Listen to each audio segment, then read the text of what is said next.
करा देते हैं। आरबी उपाध्याय जी हमारे साथ जुड़ गए हैं, सीनियर जर्नलिस्ट हैं, और doctor Nikul Patel spokes person है कांग्रेस की, आपका बहुत इस्तकबाल। और सैयद जाफर नकवी हमारे साथ जुड़ गए हैं, लीडर है बीजेपी के। आप सभी का बहुत इस्तकबाल है सलाम टीवी में। सबसे पहले सैयद जाफर नकवी जी, आपसे मैं यहाँ पर सवाल लेना चाहूंगी। कल आपने देखा कि दिल्ली चलो को लेकर काफी जद्दोजहद किसानों को देखने को मिली। किसान इल्जाम लगा रहे हैं कि सरकार हमें उकसा रही है, हमारे ऊपर हमला किया गया और हमारा जो नौजवान किसान मारा गया है, आखिर उसका जिम्मेदार कौन? क्यों इस तरह का बर्ताव किया जा रहा है? किसानों के इल्जाम का जवाब दीजिएगा। देखिए साहबा, सबसे बड़ी बात यह है कि हम किसी तरह से ऐसे किसी मजालिम को ना एक्सेप्ट करते हैं और ना हम ऐसा कुछ करना चाहते हैं। लेकिन एक दुर्घटना हुई है जिसके लिए शर्मिंदा है, हम तमाम लोग शर्मिंदा है। क्योंकि अगर ऐसा कोई आंदोलन में किसी प्रकार की ऐसी कोई एक्टिविटी होती है तो किसी का कोई जान माल का नुकसान होता है, तो यकीनन वो नुकसान इस देश का नुकसान है। लेकिन अब हम ये कहें कि हम तशद्दुद कर रहे हैं, हम तशद्दुद नहीं कर रहे। हमने अपने सेल्फ डिफेंस में जो भी कार्रवाई थी वो किया। क्योंकि देखिए, जब एग्रेसिव मोड पे आंदोलन आया तो उस आंदोलन को थोड़ा सा बैकफुट पे करने के लिए पुलिस प्रशासन को भी बल प्रयोग करना पड़ा। क्योंकि जिस प्रकार से हाइड्रा और तमाम चीजों को लेकर किसान आगे एग्रेसिव मूड में आगे आ रहे थे, तो हमको दिल्ली की ओर जो आंदोलन करता जो दिल्ली की ओर आगे बढ़ रहे थे, हमको उनको स्टॉप करके हमको ये बाकायदा उनको हम बार बार बोल रहे हैं कि हमको आपसे संवाद करना है, आप हमसे संवाद कीजिए ताकि इसका कोई पॉजिटिव रिजल्ट निकल सके। लेकिन कुछ सो कॉल्ड एजेंडा के लोग जो इस आंदोलन को कहीं ना कहीं निगेटिव मोड में लेके जाने की कोशिश कर रहे हैं, वो ये चाहते हैं कि किसी प्रकार से इस आंदोलन का कोई ऐसा विस्फोटक प्रारूप तैयार हो जाए जिससे कि देश में लोगों में एक निगेटिव इंपैक्ट जाए कि भारतीय जनता पार्टी या देश की मौजूदा सरकार किसानों के खिलाफ है, किसानों की मांग को नहीं मान रही। अगर हमको मांग नहीं मानना होता तो हम चौथी अपनी बैठक में प्रस्ताव नहीं देते, जिस प्रस्ताव के बाद दोनों ही पक्ष जब यहां से निकल के गए तो दोनों ने कहा कि एक पॉजिटिव बैठक हुई है जिससे आंदोलन को थोड़ा सा एक पॉजिटिव रिपोर्ट आया है, पॉजिटिव इंपैक्ट आया है। लेकिन जैसे ही आंदोलन से निकलने के बाद 2 दिन का समय मांगा गया, अचानक से किसान फिर से एग्रेसिव मूड में आए। उन्होंने कहा कि हमको ये मांग नहीं मंजूर है। हमने उसके बाद भी अपने किसानों से, अपने अन्नदाताओं से कहा कि यदि आपको नहीं मंजूर है, हम 5वीं बैठक को तैयार हैं ताकि एक पॉजिटिव रिजल्ट निकले और हमारा अन्नदाता पुनः खेतों की ओर जाए। देश के किसानों का काम है हम तमाम लोगों को अन्न की प्राप्ति करना, तो किसान हमारा उस पर काम करे। और जिन मांगों को लेकर किसान लगातार एक एग्रेसिव मूड में है, हम चाहते हैं कि इस एग्रेसिव मूड से बेहतर है कि एक पॉजिटिव मूड में आकर थोड़ा हम पीछे थोड़ा आप पीछे होकर एक पॉजिटिव रिजल्ट निकाले, जिससे इस आंदोलन को एक पॉजिटिव प्रारूप दिया जाए और किसानों को किसी प्रकार का कोई नुकसान ना हो। इसी को लेकर हमारी सरकार भी सक्रिय है और हमारे शीर्ष नेतृत्व के द्वारा दिए गए मंत्रिमंडल को जो भेजा गया उसका भी मकसद यही है कि एक पॉजिटिव रिजल्ट निकले, किसी प्रकार की विद्वेष भावना का जन्म ना हो पाए और किसानों को कोई नुकसान ना हो और ना ही देश में किसी प्रकार की अराजक स्थिति पैदा हो सके। ठीक है डॉक्टर निकुल, आऊंगी सैयद जाफर जी, जो आपकी सरकार की तरफ से तमाम आंकड़े भी जारी किए गए हैं और ये भी कहा जा रहा है कि धान से लेकर गेहूं तक एमएसपी बढ़ाई गई है, कीमतों में इजाफा किया गया है, फिर भी किसान आखिर खुश क्यों नहीं नजर आ रहे हैं? कहाँ कमी रह रही है? मैम देखिए, देश का किसान जो अन्नदाता है वो सतत प्रयासरत है कि आने वाले आगामी भविष्य के लिए, और भारतीय जनता पार्टी भी देश के अन्नदाताओं के आगामी जो स्वर्णिम भविष्य है उसके लिए तत्पर है। हमारी सरकार कहीं पीछे नहीं हटती है कि हम देश के किसानों या अन्नदाताओं के साथ किसी प्रकार का ऐसा कुठाराघात करेंगे। लेकिन हकीकत यह है कि जिस आंदोलन को लेकर 2 साल पहले भी लगातार बैठकें हुई, एक आंदोलन को बहुत एग्रेसिव मोड पे किया गया, लेकिन उसके बावजूद हमने कुछ चीजों पे सहमति दी थी कि हम इन चीजों पे काम करेंगे। एक जो है कमेटी भी गठित की गई, उसमें भी उस समय भी यही स्थिति जो है परिस्थिति पैदा की गई कि हम समस्त मांगों पे ही बैठेंगे, किसी एक मांग पे भी बैकफुट पे नहीं आएंगे। अब जो आगामी जो इस समय जो एक आंदोलन चल रहा है जिसमें लगातार ये 4थी बैठक के बाद हम 5वीं बैठक के लिए भी प्रस्ताव दे चुके हैं। अगर इस प्रकार देखिए, किसी भी आंदोलन का पॉजिटिव अंत तभी होता है जब हम कंप्रोमाइज मोड में बैठते हैं। हम ये नहीं कहते कि देश का किसान कंप्लीटली कंप्रोमाइज कर ले, कुछ चीजों पे आप पीछे हटेंगे, कुछ चीजों पे हम पीछे हटेंगे और वो एक पॉजिटिव इंपैक्ट देकर उस आंदोलन के पॉजिटिव मोड पे आ जाएगा, जिससे कोई को ना नुकसान होगा, ना सरकार को नुकसान होगा, ना ही हमारे अन्नदाताओं को नुकसान होगा। इसके पीछे कुछ लोग लगातार एक एग्रेसिव, अब आप देखिए कि विपक्षी पार्टियां जिस प्रकार से किसान आंदोलन पे इतनी सक्रियता से बात कर रही हैं, 2006 के समय में भी किसान एमएसपी की मांग को लेकर लगातार आंदोलन कर रहे थे, तब इनके कभी भी किसी तरह के कोई प्रस्ताव नहीं आए। मध्य प्रदेश में क्या घटनाएं हुई, किसी से छुपी है, तब भी ये किसी बोर्ड पे नहीं आए। देश के किसानों ने पूर्व में भी आत्महत्या की, इनकी सरकारें किसी भी मोड में नहीं आई। हम तो फिर भी लगातार इस कोशिश में हैं, हम तो लगातार अभी भी इस सक्रियता की ओर आगे बढ़ रहे हैं कि देश के किसानों को, देश के अन्नदाताओं को जिन चीजों से अछूता रह गए, हम उस पे बैठे, हम उस पे एक पॉजिटिव मीटिंग करके एक पॉजिटिव रिजल्ट लें, एक सामंजस्य की स्थिति बनाकर देश के अन्नदाताओं को उन सुविधाओं का लाभ दे सके।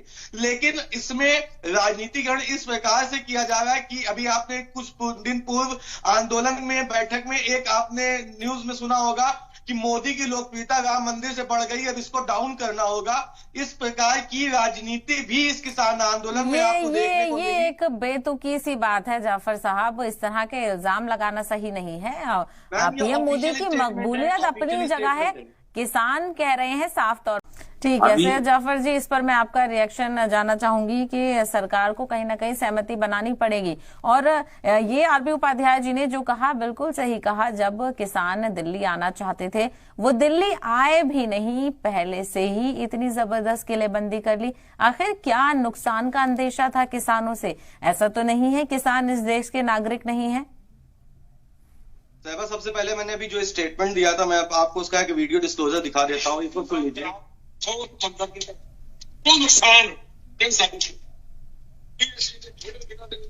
ये किसान नेता ढल्लेवाल जी हैं जिन्होंने बयान दिया था कि मोदी का गिराफ राम मंदिर को लेकर बढ़ गया। जो मैंने आपको स्टेटमेंट दिया जिसमें आपने कहा कि मैं बेतुकी बात कर रहा हूं, मैंने इसलिए इस वीडियो को दिखाया।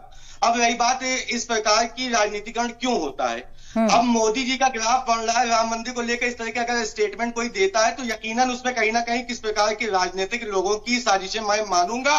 और इस देश को भी ये नगले लगता है कि देश के किसानों के आंदोलन के साथ साथ इसमें कुछ राजनीतिक लोगों की साजिशें हैं। मैं किसानों को, अन्नदाताओं का सम्मान करता हूं, और सम्मान इसलिए करता हूं क्योंकि हम कृतज्ञ हैं कि हमारे घर का एक एक दाना जो आता है वो देश के किसानों की जात से आता है, देश के किसानों की मेहनत से आता है। और हमारी सरकार, चाहे विपक्ष कितना भी चिल्ला ले, हमारी सरकार देश के अन्नदाताओं के साथ है।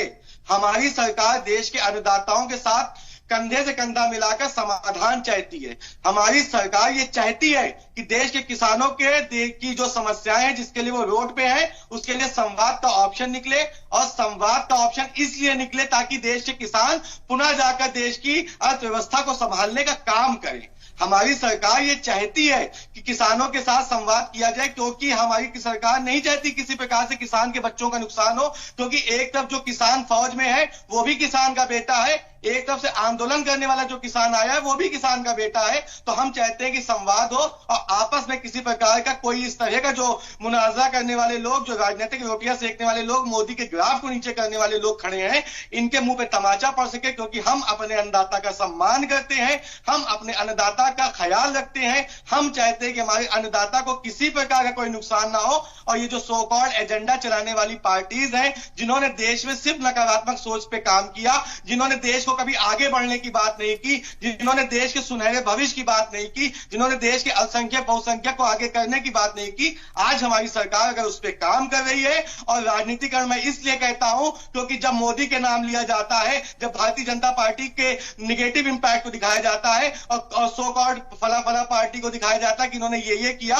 तो वहां पे राजनीति जरूर होती है, वहां पे मुझे बोलना पड़ता है कि इसमें राजनीति की जाती है। हमारा अन्नदाता हमारे देश के विकास की बात करता है, हमारा अन्नदाता देश के सौहार्दपूर्ण माहौल की बात करता है। हमारा अन्नदाता हाइड्रा लेकर, बुलडोजर लेकर नहीं आता है रोडों पे। हमारा अन्नदाता सम्मान चाहता है देश का। ठीक है, डॉक्टर निकुल पटेल जी जवाब दीजिए। मैम देखिए, अगर देश की सुरक्षा एजेंसी को ये जिम्मेदारी दी गई है कि इसके जो आंदोलन है इसको संवाद के तौर पे अंत करना है, तो जाहिर सी बात है अगर आप हमारी दी हुई बैरिकेडिंग को क्रॉस करेंगे तो हम उसमें अपने प्रतिरोध के तौर पे आपको रोकने का प्रयास करेंगे। जब हम रोकने का प्रयास करेंगे संवाद के तरीके से, तो आप उधर से अगर पत्थर चलाएंगे और देश के जवानों पे लठ बजाने का काम करेंगे, तो लठ बजाने का जवाब हमारी सुरक्षा एजेंसी को आता है ना, पत्थर का जवाब देना हमारी सुरक्षा एजेंसी को आता है ना, क्योंकि उसको उसके लिए सेल्फ डिफेंस के लिए प्रिपेयर किया जाता है। सेल्फ डिफेंस के लिए ट्रेंड किया जाता है कि अगर इस प्रकार की कोई गतिविधि आएगी तो चाहे वो किसान हो या किसी भी संवर्ग विशेष या समाज विशेष का व्यक्ति हो, चाहे वो अल्पसंख्यक या बहुसंख्यक समाज से हो या वो किसान व्यक्ति हो, हमको सेल्फ डिफेंस के लिए टेक्निक्स के लिए ट्रेंड किया जाता है कि अगर शासन के द्वारा आदेश किया गया है कि दिल्ली कूच के लिए इस प्रकार की किसी भी गतिविधि को आगे नहीं जाने दिया जाएगा, तो ये उनकी प्राथमिक जिम्मेदारी है कि इस प्रकार से सेल्फ डिफेंस किया जाएगा।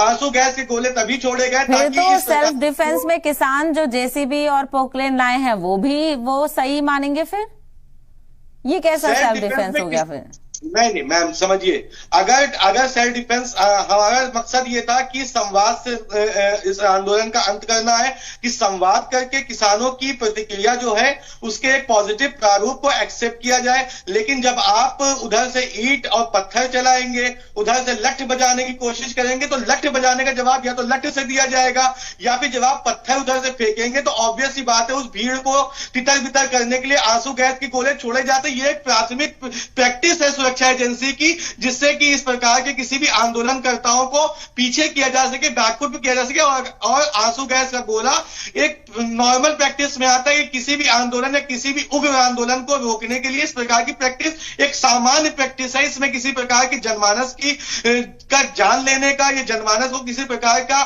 उनके साथ उनकी ठीक है, यानी सब सेल्फ डिफेंस में किया जा रहा है। ठीक है डॉक्टर निकुल पटेल, आपका आखिरी रिएक्शन लेना चाहूंगी इस बात पर।